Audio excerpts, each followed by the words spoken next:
I actually think I worked that right this week. That I actually went live as the 20-second countdown was playing. Welcome to Off the Record with Randall. We have done at least extensive prep for today. There is at least 30 seconds of note taking in this, but there's a reason why. Because this week on Off the Record with Randall is Rivalry Week. Up on my head, I'm supporting the Sequatchie County Indians. On my chest, I support the Tennessee Volunteers. I know what's going to happen to them at Florida. I don't need no smart aleck comments. I know. Still, let's go. Let me bring in from glorious Sand Mountain, Alabama, via Rainsville Telephone Co-op. Is it still Rainsville Telephone Co-op Internet? It is. It is. Rainsville Telephone Co-op Internet. Well, technically Farmers Telephone Co-op. The Howie Chaney. Welcome, Howie Chaney. What's going on? Not QB1. Not QB1. That nickname is stuck, man. It's stuck. Somebody called me that at work the other day, and I was like, well, that's official. I am now QB1. So, Howie, we may not talk about this the whole time, or we may go the whole time and talk about it. I don't really know, but it's a big week for me. And last week was a big week, or 2 weeks ago was a big week for y'all when Sylvania came to Fife, or Fife came to Sylvania. So rivalry weeks are starting up, and I want to talk about some of the best rivalries in North Georgia, North Alabama, and the Chattanooga area, and even over towards Middle Tennessee. So first of all, when I say rivalry, what is the first game that pops into your head, Howie? Well, of course, me being from Alabama, it's Alabama and Auburn. I mean, that's the one that everybody in the state of Alabama talks about, and that's the biggest one around here. It would be just like if I was living in Florida, of course, the biggest one would be Florida State, or Miami, Florida. But for me, it's Alabama and Auburn. I don't outside of Navy, Army, I don't think there is a bigger rivalry than Alabama Auburn. I've been able to watch that game in person one time, and it is a passionate fan base. And if anybody would like to know, I wore an Auburn jersey to the game, and I war eagled with the best of them. When you're in Alabama, they force you to pick one. Do they not, Howie? You can't. I couldn't just say I'm a Tennessee graduate. People would walk up to me and say, yeah, you're a Tennessee graduate, but are you Alabama Auburn? And I'd be like, I hate Alabama. I don't hate Auburn. So I guess I'm an Auburn fan. So, there's a small handful of people that live down here that does not root for one or the other. Unfortunately, or I ain't gonna say unfortunately. Fortunately, we know two of the people that don't root for either one of them, Phil and Chrissy. They're the Big Orange, and then there's a fellow by the name of David Key that is a Big Orange fan. And then after that it's either Roll Tide or War Eagle. I was the fourth one, but I still picked a side. Right. I still did. Yeah, but these three people will not pick a side though. They're go Big Orange or whatever it is y'all say. Please win one or whatever y'all saying is right now, and that's freaking lose. That's their saying. Now, also, we're eventually going to get back to high school because that's what the show is going to be about. I think our fandom is part of one of the better rivalries in the NFL. Atlanta, New Orleans. Look, man, I don't hate Alabama fans. I really don't. I love them. Me and you, as close as two human beings on earth can be. Brothers. In my fantasy league, my buddy Stewart's an Alabama graduate. Went to high school with people that graduated from Alabama. So when I say I hate Alabama, I don't literally hate the people of Alabama. Right. I love the people of Alabama. It's the University of Alabama football team. I have a problem with. I'm not sure I don't hate the people in New Orleans, man, because every time I've been to a Falcons New Orleans game, it has been the nastiest, meanest thing I've ever been to in my life. It is like the WWE or AEW of football, and people do not like each other. No, they do not. You know, my goal long term is to be able to go watch the Falcons on the road. And one place I will not go, do not want to go, is New Orleans, because I don't know if I could walk out there with my life or not. I don't either. And I've been to LSU to a football game. And people think I'm joking, but I'm serious. New Orleans takes this serious, especially their Saints. I have almost got in a fist fight in New Orleans wearing a Falcons hat, because I was just wearing a Falcons hat. And I didn't even think about it. It was the middle of the summer, and I was like walking through New Orleans, and I thought, well, it's going to be hot. I'll put a hat on. And I reached in my bag of hats, and I picked out an Atlanta Falcons hat. And I love the Falcons, don't get me wrong. And my second least favorite team is probably the Titans, you know. But there's nowhere near the hate with the Titans. I mean, all my friends are Titans fans. They are just contempt with New Orleans fans. I'm not sure if they're not more contempt with New Orleans and Atlanta fans than they are most college rivalries. I mean, they really don't like each other. Yeah, you know, there's two teams that comes into Atlanta that I enjoy watching the game, but you don't know what's going to happen. You don't know if you're going to walk out there with a fist fight or not. The first one would be the Philadelphia Eagles. Their fans are just all thugs. Well, that's you know. There you go. LCC is going to be after you now. But anyway, my ratings in Philadelphia market's never been exactly stellar. But and the next one's New Orleans Saints. I mean, that is a rivalry. You know, it's a dogfight going in, and it's a dogfight getting out of there, because if the Saints wins, they feel like they own the place. And, you know, they feel like they ought to be treated like kings once the game's over with. Yeah, hell, but yeah, we were at one last year, and I think you had to grab me by the arm and get me out of there. And I mean, I really was mad. Now, when I say high school football rivalries, first one to hit your mind. Yeah, Savannah Plainview, because of me being a Savannah alum. And that's one of the bigger rivalries on Sand Mountain, the DeKalb County area. You know, Plainview Fife is getting to be up there with that. But Sylvania Fife's a big rivalry now. Yeah, Coach Benefield coached at Sylvania, then went to Fife. Right. So, you know, if I said every school on the mountain is a rivalry game, would you buy it? To a certain extent, yes, because here, for the people who don't know, on Sand Mountain, you can be on one end of the county to the other end of the county in 25 minutes driving. So everybody knows everybody. You're playing against your cousin that you see on Sundays at Meemaw and Pawpaw's house. Go to church with them often. Yes, you know, so it's a rivalry, because you don't want to let that cousin, second cousin, half brother beat you at a game or whatever, you know. Yeah. So here on the mountain, you know, and even kind of down in the valley with Valley Head and Collinsville, they're the probably two schools that's furthest apart, but they're a rivalry as well.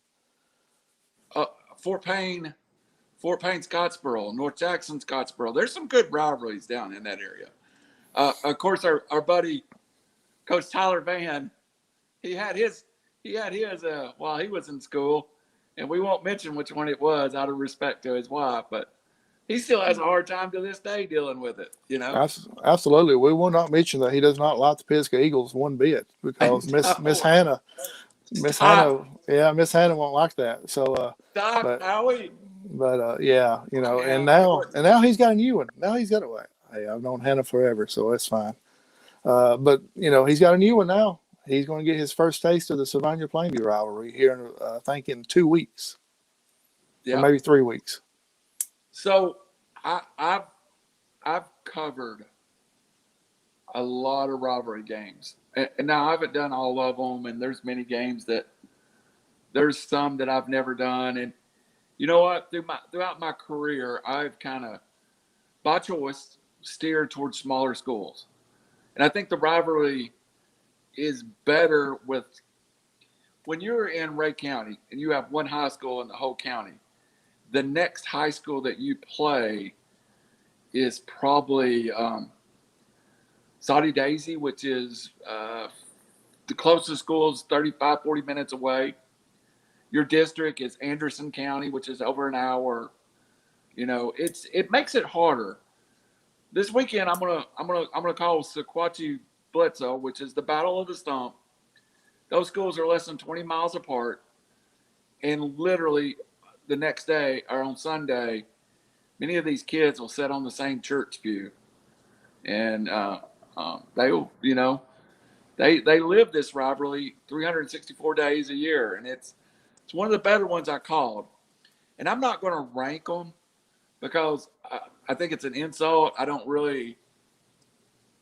will start, though, with the best rivalry I've ever called and go, there's 3 that's special to me. Let me just say that. 3 that's special that I've called the game. South Pittsburgh, Marion County, special atmosphere. Unfortunately, that one's over right now for the time being. Plainview, Sylvania, at the time I called those games, both teams were really, really good. And then the third one that has a special place to me is Sequatchie Bledsoe. Each one of them slightly different, but each one of them comes back to all 3 of those are community schools within 15 minutes of each other. So is that what makes a good high school rivalry? Yeah, that, and plus, like we said earlier, you go to church with these people. You're going to share a church pew with them. That 2 days later, you don't want to be on. You want to be the one wearing. Somehow you want to wear your school color in because you've won on that Friday night, and just show your loyalty to your school because you won. And it's like you said, the Savannah Plainview, the city limits meet each other right there. You can stand in Rainsville and Savannah city limits at the same time if you want to. But it's the small schools, everybody knowing each other. That's what makes a good rivalry. Absolutely. So, do you have? Let's go through some in the Chattanooga area. We've talked a lot about Alabama, and this. Now, but this before we get to that, let me ask a question on the one you're going to be calling this weekend. You're calling it the Battle of the Stump. I asked on you and on me. Could you kind of elaborate on what came about, if you know? The trophy is a stump, and it's like it's. I've heard different stories, but all I can say is they have a trophy made, and it is a. Let's see if I can Google it and find out a little more information.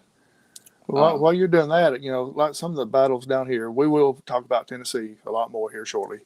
But down here, we got the Battle of Skirm Creek, which is Geraldine, Crossville, because it's a creek that divides them. You got the Top Cat Trophy, which is Fort Payne, Scottsboro. I've called that one. That one almost makes my list, but I actually had North Jackson, Scottsboro, a little higher. That's the Battle of the Valley with Scottsboro, North Jackson.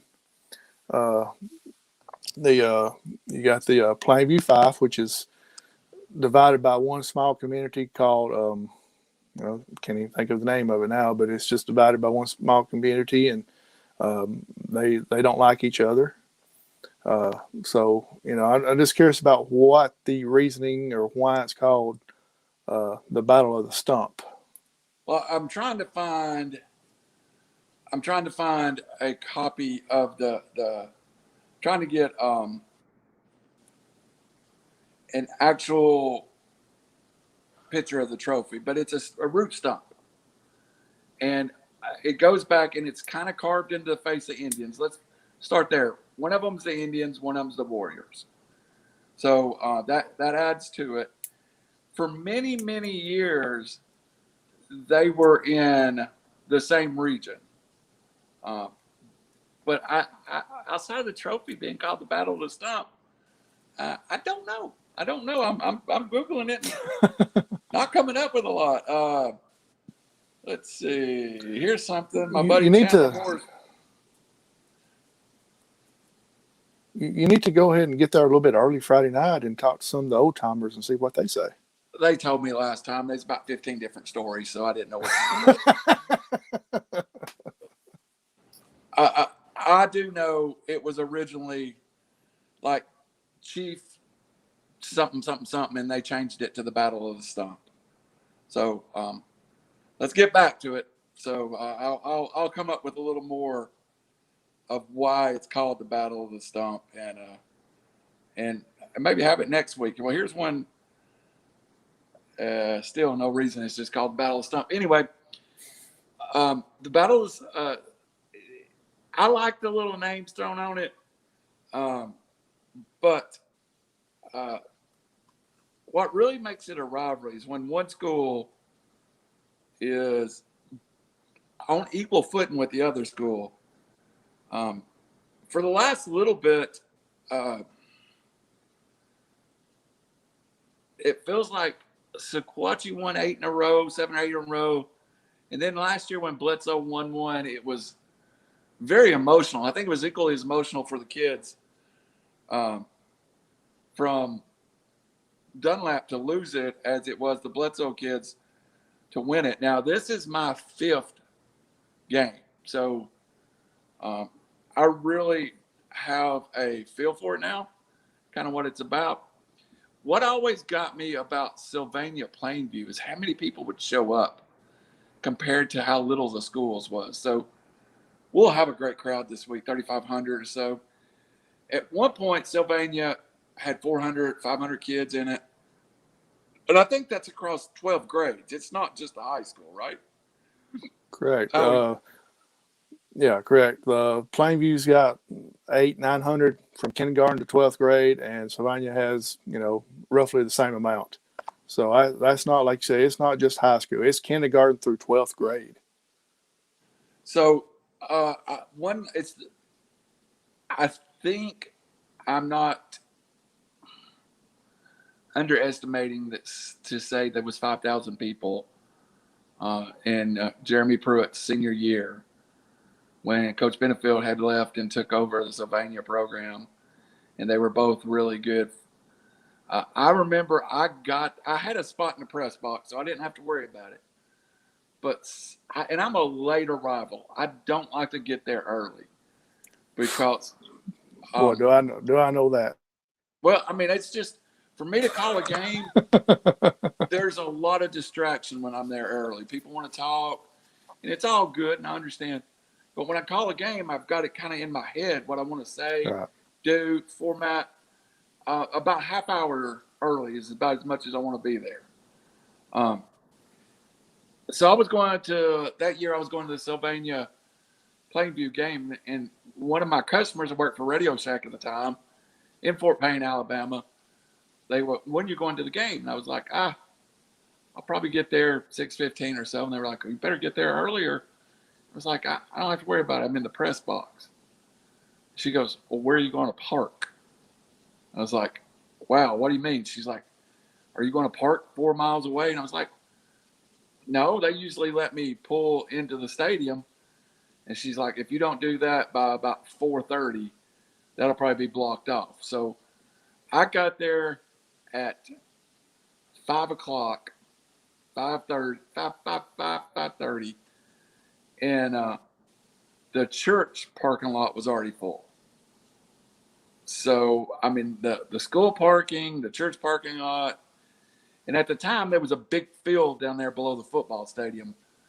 I want to say I ended up parking in that field, and they had people down there. But I remember I lugged that big, heavy MARTA system about a half mile up into the stadium and called the game. But they just show up for that game. What's the biggest you've ever seen it? Is that the one?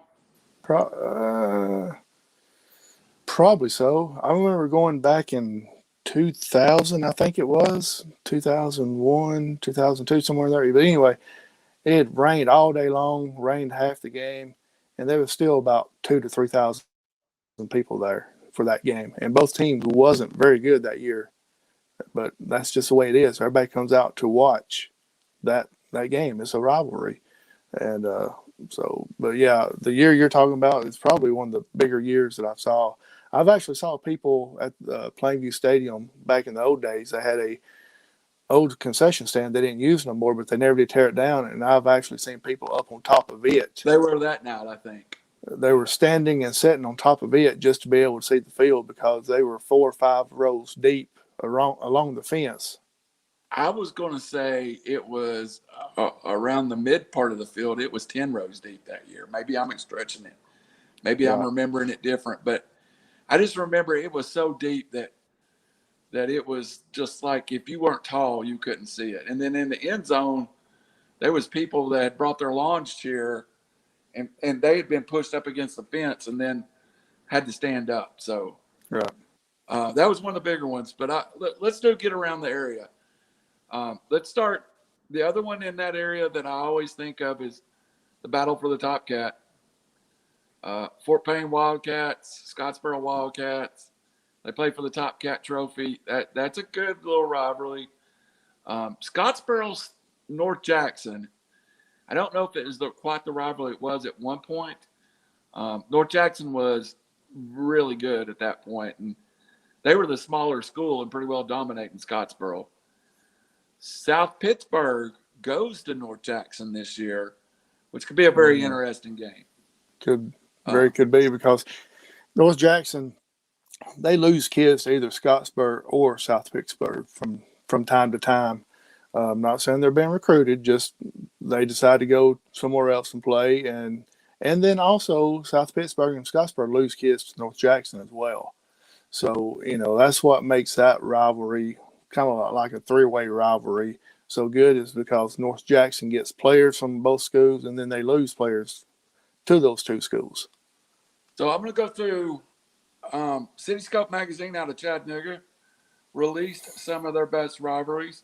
Now also I've got, regardless of area, Howie, I think I've got the best high school football rivalry, at least in the 3-state region. And we'll talk about it at the end. So at the bottom, 1907 to 1998, Chattanooga City versus Central. Now, Howie, the reason this was so special, at one point, Chattanooga City no longer exists, and Central was both downtown. And they were kind of the two downtown high schools. It was known as the area's most historic rivalry. Central sat at the foot of Missionary Ridge. City was on 8th Street. It ended in 1998. They don't have a listing here, but you can imagine in a city of Chattanooga, you got two schools within the city limits like that it would be huge. City no longer existed, and Chattanooga Central was moved out on Highway 58. Never was the same. Gordon Lee Tryon. I called that game last year, or at least part of it. That is a rivalry that's two teams that's a little farther apart, but they're pretty close. Tryon dominates the school, dominates it. I think it's 57-22. But last year, that needs to be on the list. That would be number 4, I think, for me. That's a good one. That's down there in North Georgia. Tryon leads 57-22-1. One that still goes on, they're in different regions now, and I don't think it means as much. There's also a third high school in the area now. Bradley County, for many, many years, had Bradley Central, which was the county school, and Cleveland, which was the city school. And boy, they got after it. And it's been going since 1965. Cleveland leads 26-13. Walker Valley was built. A lot of people don't realize Bradley Central High School was the largest high school in the state of Tennessee until Walker Valley was built. It still is over almost 3,000 kids, I believe. Walker Valley is a 5A school. Bradley Central is a 6A school. That was one school at one point. Wow. And this is just high school, right? Yes, just high school. Wow. Have you ever heard either of these, either Gordon Lee Tryon or? Yes, I have. Here's another one for you, and I've been to one of these games. The Coosa County Cup, Ringo versus LFO. Ringo leads 36-31.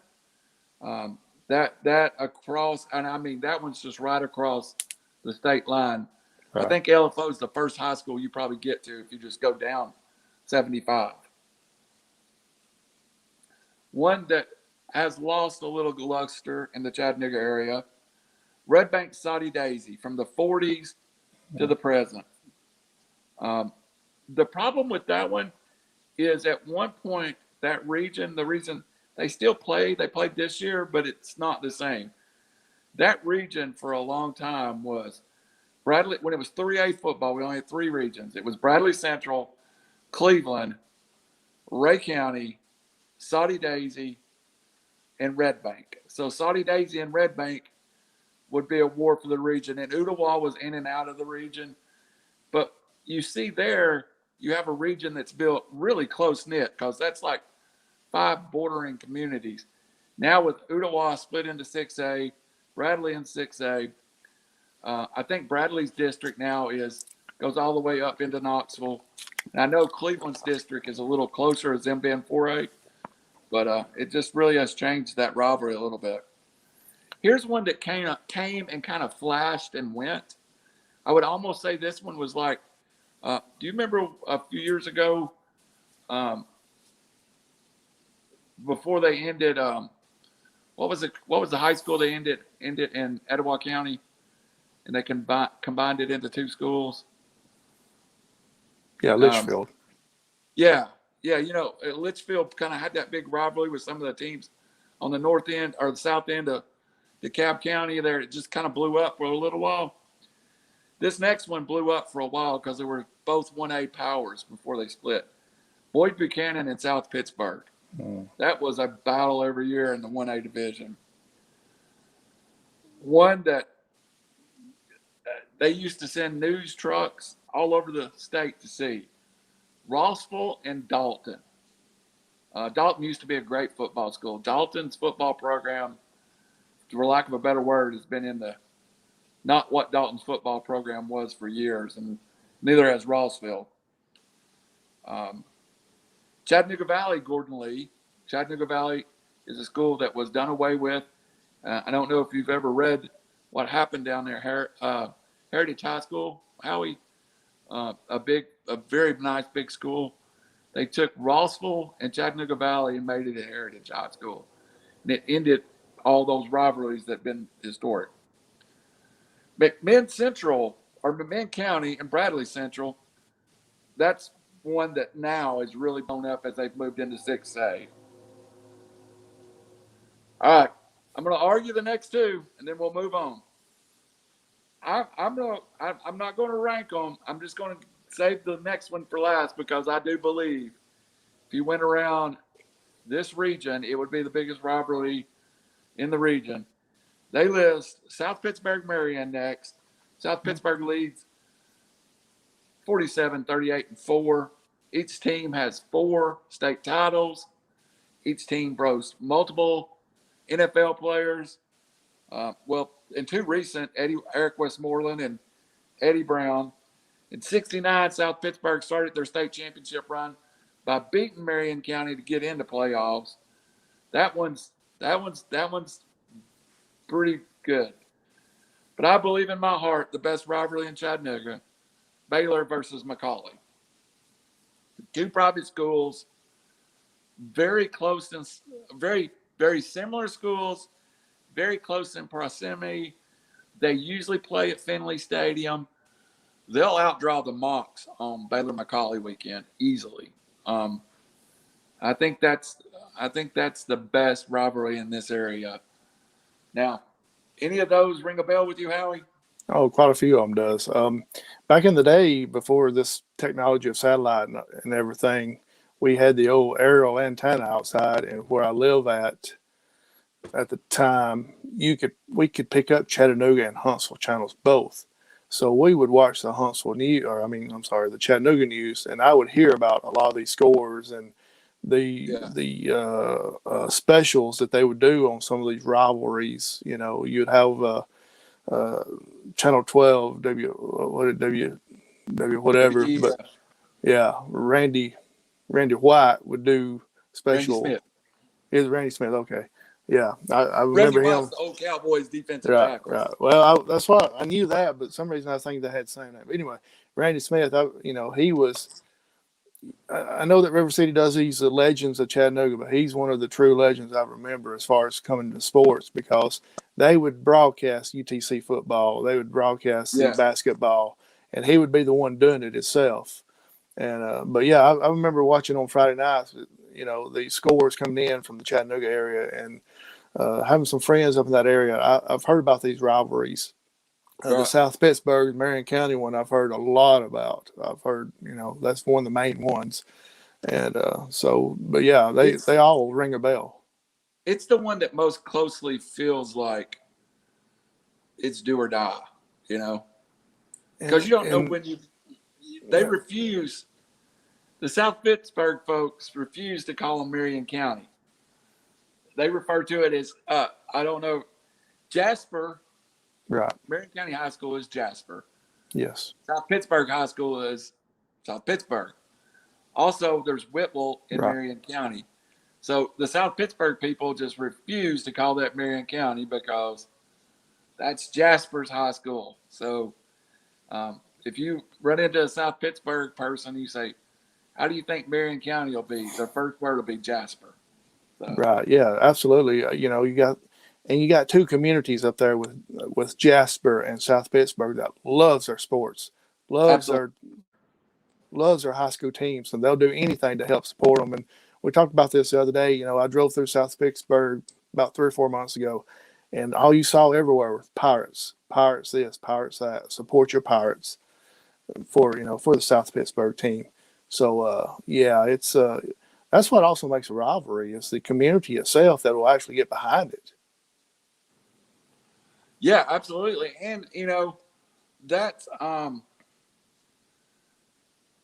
that's one that's like they're both really good. So when they play, it means something. And then you can be from one to the other in 15 minutes.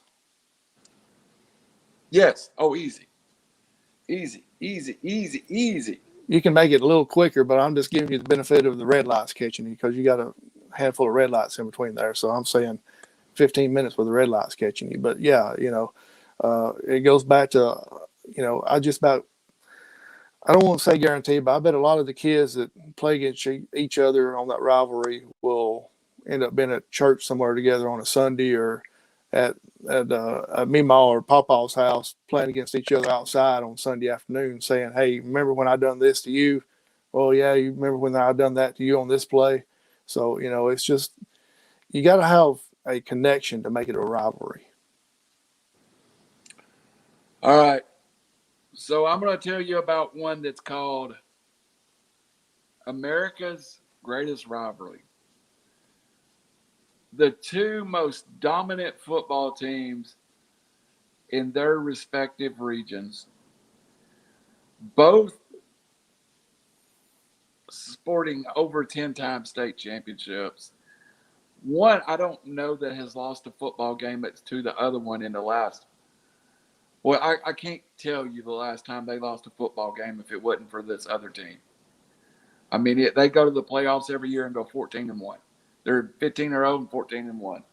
The other school, not as many titles lately, but still the most dominant school in the area. 10 minutes apart. I have not seen it. I've talked to many people that have. America's Greatest Rivalry, Alcoa, Maryville, 10 minutes apart, probably 30 state championships. I mean, I know Alcoa's won 15. I just did a little research article on Gary Rankin. I would think Maryville has at least 10.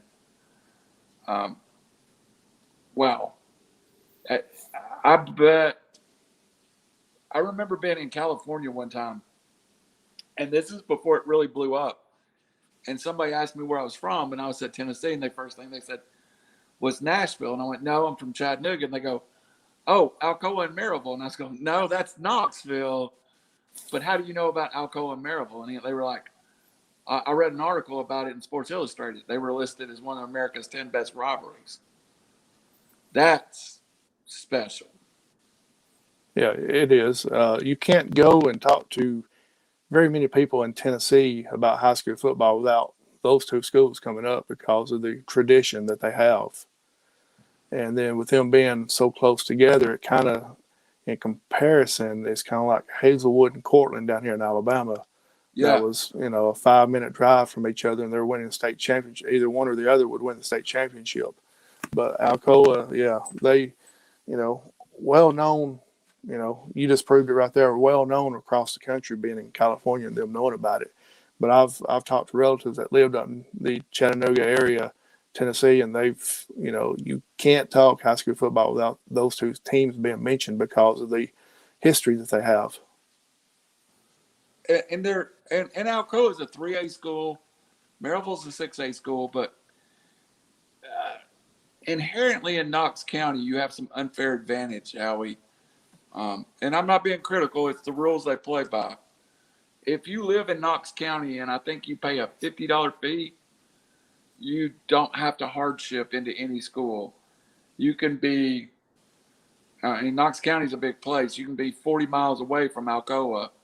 Your parents pay the $50 fee. You're an Alcoa student. So all the football players in the Knox area, and it's not all of them. Knox Central won a 5A state title just recently. Knox West won a 5A straight title. Powell has had great teams. But it does make it easier when you have an inherited advantage that if you're in Knox County and want to play football at Maryville, a $50 check and supply your own transportation is all it takes. Right. There's a lot of big schools here in Alabama that have started doing that as far as because they're getting so many kids to come in. They've done that to where, hey, if you pay X amount of dollars, your kid can go here, no matter where you live at. Public, private, yeah. But they're actually a public school. But if you're outside that city limits, you have to pay X amount of dollars. But anyway, back to Tennessee. Back to the Tennessee part. Yeah, I went to a public private at one point in junior high school. Right. But I lived in the city limits, but they were kids paying. It wasn't that kind of, and $50 may be exhausted. But I remember back when I went to school at the private public, it was several $100s parents paid for kids outside the city limits to go to that school. Right. But, up there in Tennessee, that's part of the rules. So they're allowed to do it. And as long as they play by the rules, that's all that matters. I want to ask you, sorry I interrupted you earlier. I want to ask you about down around Birmingham. Of course, that's where Coach Pruitt was at for years. What was that school? Him and Hoover. And who was that guy? That's Rush Probst. Yeah, Rush Probst. Hewitt Trustville was good for years. There's a lot of good football rivalries in that Birmingham area too, are they not? There is. Now Thompson is becoming one of the powerhouses in that area, kind of overtaking the Hoover and the Hewitt Trustvilles right now. And that's where the Tagovailoa, the family of the baby brother, that's where he went to school at for a while. Thompson? Okay. Yeah. And so, but Thompson has kind of run away with the big 7A. We got 7 classifications here in Alabama now, and they're kind of on top of the 7A right now with Hoover and everybody kind of looking up at them, where in the past it was everybody looking up at Hoover because of the 2 days that became famous on MTV and with Rush Probst and Coach Pruitt and all them there. And so, yeah, it's, got a lot of rivalries down in the Birmingham area. They're not real close together, but it's just because there's not very many 7A schools in the state of Alabama, so you have to pick a rivalry. Yeah, I mean, that seems the more classifications we get, it kind of separates some rivalries. One that I can think of classification really killed was Red Bank was rezoned. Red Bank and then Signal Mountain was built. Red Bank basically Red Bank and City were shifted, and City became mostly Red Bank, and Red Bank became Signal Mountain. And like Red Bank went from one of the largest high schools in the area to the same size as Blitzel and Sequatchie, and we open up every year at Red. I'd like to say we're a rival of Red Bank, but you got to beat somebody to be a rival. So. Well, if I'm mistaken, our good buddy Phil Harris went to Red Bank, didn't he? Yeah, he did for a while, And Spencer it ain't been the football. same. It ain't been the same since he left. No, it ain't there. And his brother Spencer went to Ottawa, and that's probably what screwed Ottawa up. And then over in Ottawa, now we got East Hamilton, which is a new school, and I think that's a big rivalry. So in the last 15 minutes, this has been a really good show considering we just kind of winged it. I'm glad we did this. I've enjoyed it. I want to define what a rivalry is. So in this we'll call this right now, Tennessee, Alabama is not a rivalry. Alabama is so much better than Tennessee. So one of the qualifications I have is it has to be competitive. You can't have a one-sided rivalry in my head. Is that correct to you, Howie? I hadn't really thought about it, but I don't know. The one-sidedness doesn't really matter, in my opinion. If you hate somebody, you hate somebody. It ain't no fun being a Tennessee fan. I mean, I've been on the other side. I'll tell. Listen up, Alabama fans. I'm about to say this. When I lived in Alabama, we lost once to Alabama, and they won a national championship. I had a great run. It was a great run. But even after 6 or 7, I began to feel like the rivalry was dying. In my head, I can't imagine what it feels like for Alabama fans. They beat Tennessee 14 in a row. But it still feels good to beat Tennessee, I'm sure. Yeah, I'm an Alabama fan. Of course it does. But to let people know, I don't give you or Phil a hard time about the games. We know our boundaries. Y'all will tell me I how don't give bad. you a hard time either. Yeah, well, for the last 14 years, you ain't had no reason to. But that's the reason I was saying that. But it goes back to Todd Simpson, I'm looking at you. Quit texting me. I don't care. Yeah, it goes back to the rivalry. If you hate somebody, you hate them. Even if Alabama was dominating Auburn for the last 15 years, we still won't beat them as bad as we could because that rivalry you just truly don't is like different. them. You just don't like them. That's what I'm looking at. Is as far as it's a true hate type deal. You don't want to even when you go to the game, if you happen to go to the team that you don't like game, you don't say go whatever. You say go team because you don't want to make it mistaken for So, being a true fan. Can you maintain friendships with the Auburn fans? Oh yeah, definitely. Okay. Because I don't talk the That smack hate like is everybody only else. one day, truly, in my heart. Yes. So. And it's not that I hate the fans, unless you're a New Orleans Saints person. Yeah, It's we not that hate you hate. Saints people. I don't like you. Yeah, I don't hate the people. I just don't like Auburn. To be a rivalry, you have to share something in common. And I think that's the thing of it that stays with me. The reason that you see Tennessee and Alabama don't get along is even in both places, they're a lot alike, So while we're rivalries, there's much more that bonds the communities than separates them. And I think that's true in a lot of ways, Howie. It is. You said it best right there. The bonding of the communities. Now, I got one other question, and I've thought about this a long time. Do other sports have the same level of rivalry? I do. I feel like they do in basketball, but I feel like it's even less than in basketball But I remember playing baseball against like Red Bank and not really wanting it, not being like, oh, we lost to Red Bank. It was more we just lost a game. Yeah, no, it's I think it's like that on everything. I mean, being an Alabama fan, you won't beat Auburn at everything. Um, you know, being from Savannah, you won't beat Plainview at everything. Uh, Tiddlywinks. yeah, you want to skunk them. You know, you just want to whoop them. I remember being at North Sun Mountain. North Sun Mountain's big rivalry in the state of Alabama is Eider. You want to, you know, I remember we was going to team camp and our bus got in front of Eider's bus and the coach said, hammer down, you better not let Eider pass or we're going to fire you. They want to beat, you know, you want to get to the team camp before Eider did. He said, don't slow down, go. I'll pay for the ticket if you get a ticket. We want to beat them.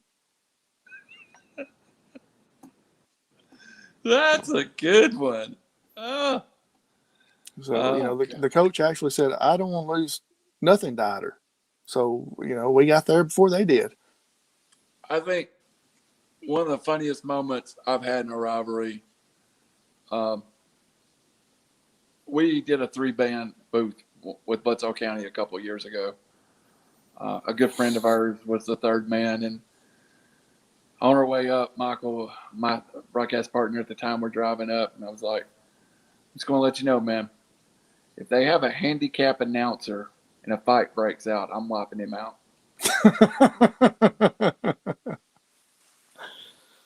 Yeah. That shows you what it meant. So yeah, you know, take no prisoners, man. All right, man. I want to switch for the last couple of minutes, and I want to talk about a story you shared with me. It's something I have seen, and it's one of the best stories.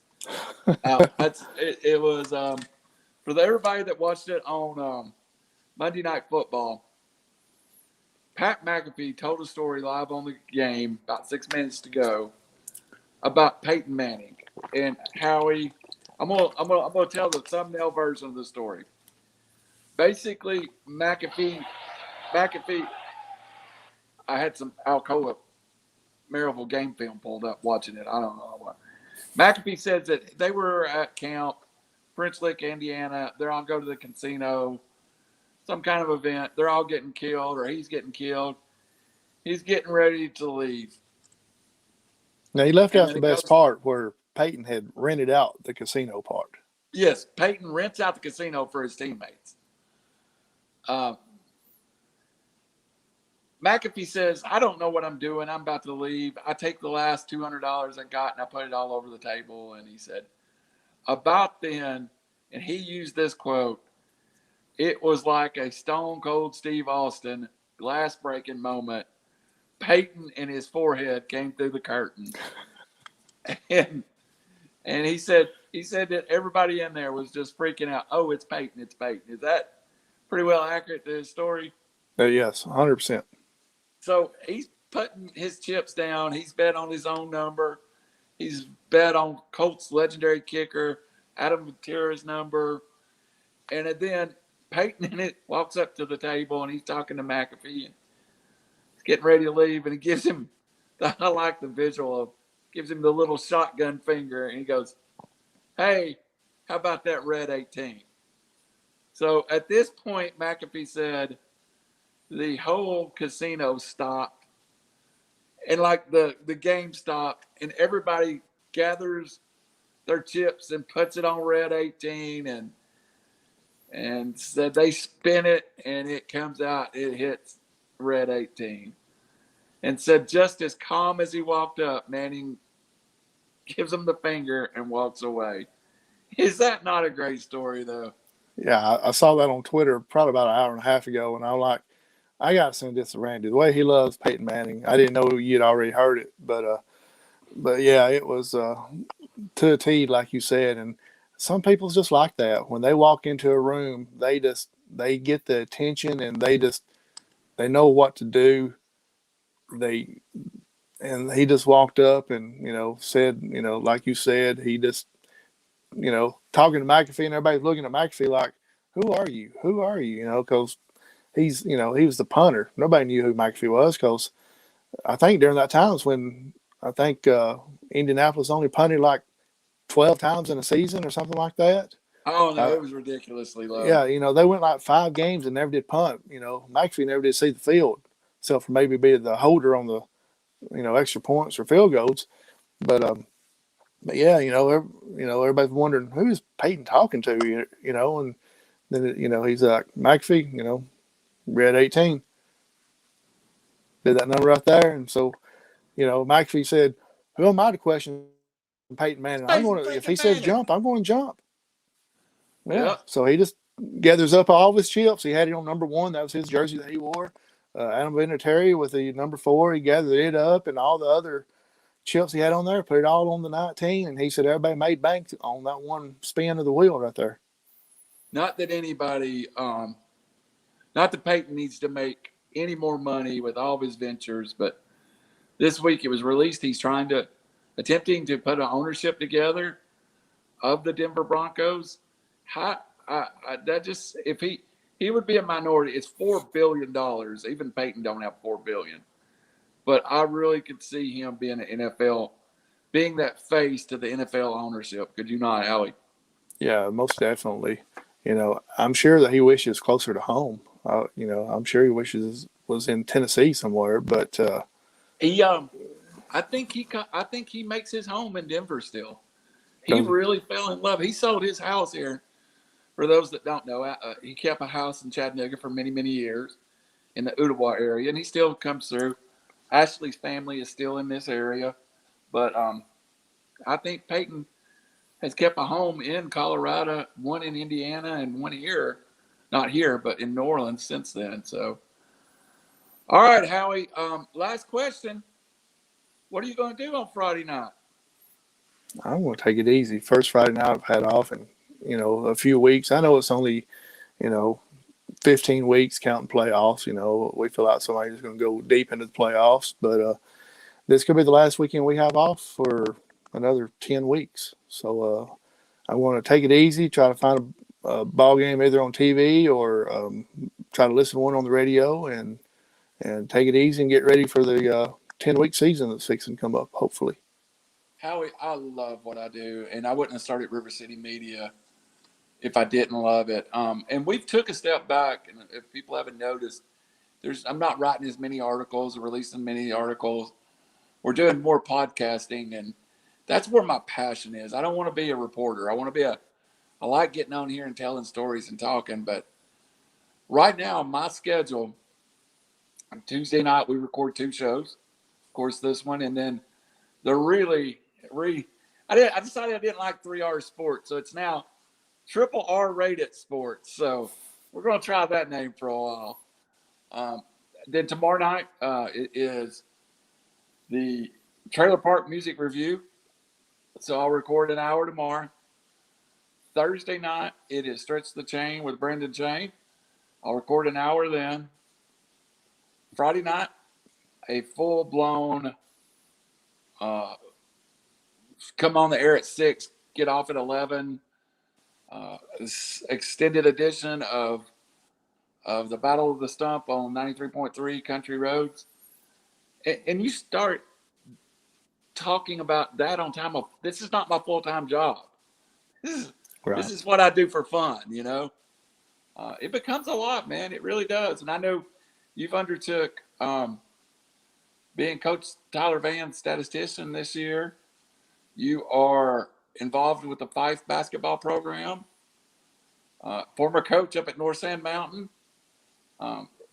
And season ticket holder of the Falcons. Man, it gets tiresome at some point, don't it?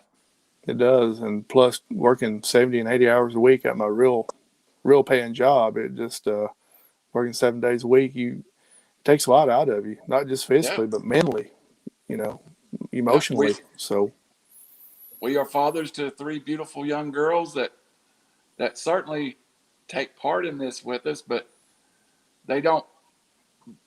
I mean, your girls go to the Falcons game. My girl likes to go to the Falcons game. So that she'll go to the Tennessee game, but it's a work-life balance sometime with this that you just got to go, I can't not do one more thing, So I don't blame you, man. I think we've got an off week coming off the next couple of weeks. I may take that Friday night and just hide. Last Friday night I had off was for COVID. I remember I come home and didn't tell anybody I didn't have a game. I think I went to bed at 7:30. We was off 2 weeks ago because of COVID. We were supposed to play Brindley Mountain, wasn't able to because of it, and uh, I came home, didn't do nothing. I came home, ate, and I think I was asleep by 7:30, kind of like you was, because after a while it catches up with you. But then, if I didn't do this, what would I do, man? This is Yeah, my yeah. If I wasn't doing this, I'd be asleep in the recliner right now, or I'd still be at work, one or the other. yeah. Well, that'll wrap us up. Good show, man. I'm telling y'all, we winged this one tonight. We were texting. We always set the format via text, and I was like, man, I don't have one more show that I can format out the top of my head. And Howie says, well, what do you want to talk about? And I was just like, I want to talk about high school football rivalries. And that's about all the research we did, I think. So yeah, that was it. You sent a text, said, what do you want to talk about? I said, let's just wing it tonight.